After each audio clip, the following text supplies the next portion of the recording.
White House Press Secretary Sarah Huckabee Sanders made an appearance on ABC's This Week over the weekend after U.S.-led airstrikes in Syria. But when host George Stephanopoulos tried to call President Donald Trump a liar, she quickly shut him up for good. Right out of the gate, George Stephanopoulos began criticizing President Donald Trump's decision to retaliate after the recent gas attack in Syria. According to Stephanopoulos, this proved that Trump was a liar because he campaigned on pulling troops out of the Middle East. Certainly the mission that the U.S. military and our coalition forces with the UK and France went out on Friday to do, they 100% met their objectives, said Sanders. They went out to destroy the critical chemical weapons infrastructure in Syria, and they did exactly that. And they also sent a strong message to Syria, to Russia, to Iran that when this president has a red line, he will enforce it. Sarah Sanders was speaking in reference to the red line which Barack Obama said he had when it came to Syria, but he never enforced it. Obama's weakness on matters concerning the Middle East led us to the situation we find ourselves in now. The Trump administration is being forced to do some major damage control because of rogue leaders overseas who Obama only emboldened with his all-talk and no-action presidency. By all accounts, Friday night's strikes against the Assad regime's chemical weapons facilities were successful. They reduced their targets to rubble, and there were no reported threats to Allied forces or equipment in their aftermath, reported National Review. Armchair strategists are quick to point out that the strikes didn't fit into any broader American Syria strategy.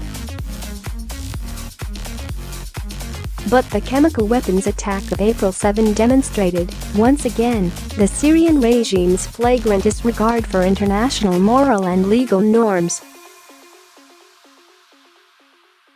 And unlike last April's retaliatory American strike on aircraft used for chemical weapons delivery at Shared Air Base, Friday's strikes sought to hit the heart of the regime's chemical weapons capabilities and were coordinated with our oldest and closest allies, added the report.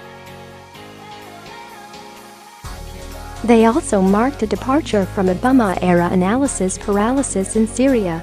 It was the Obama administration that delayed striking Assad and preventing future chemical weapons attacks almost 5 years ago.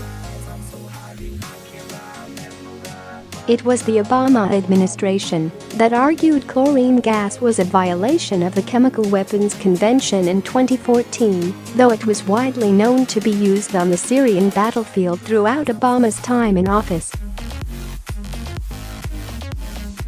It was the Obama administration that was caught by strategic surprise when the leadership vacuum left by the United States led the Russians to enter the Syrian fray in the fall of 2015, bringing with them high-tech military equipment for battlefield testing and deployability, and bolstering their standing on the world stage, explained National Review. It was the Obama administration that argued a false choice between catastrophic nuclear war and limited strikes on targeted regime elements.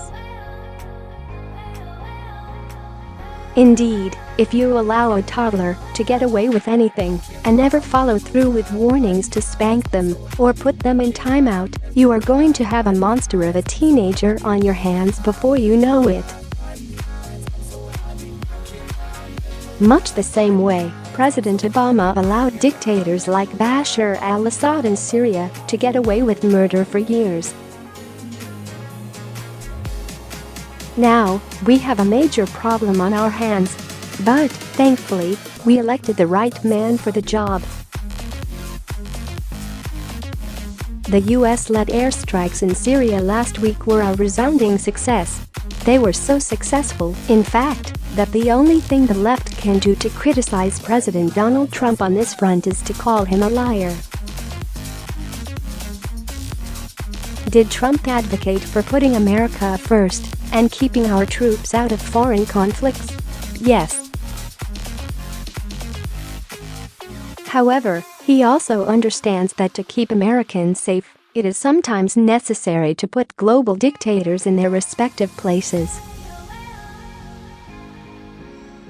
He has taken a hardline stance on Bashar al-Assad's chemical weapons attacks, as he should, being the leader of the free world.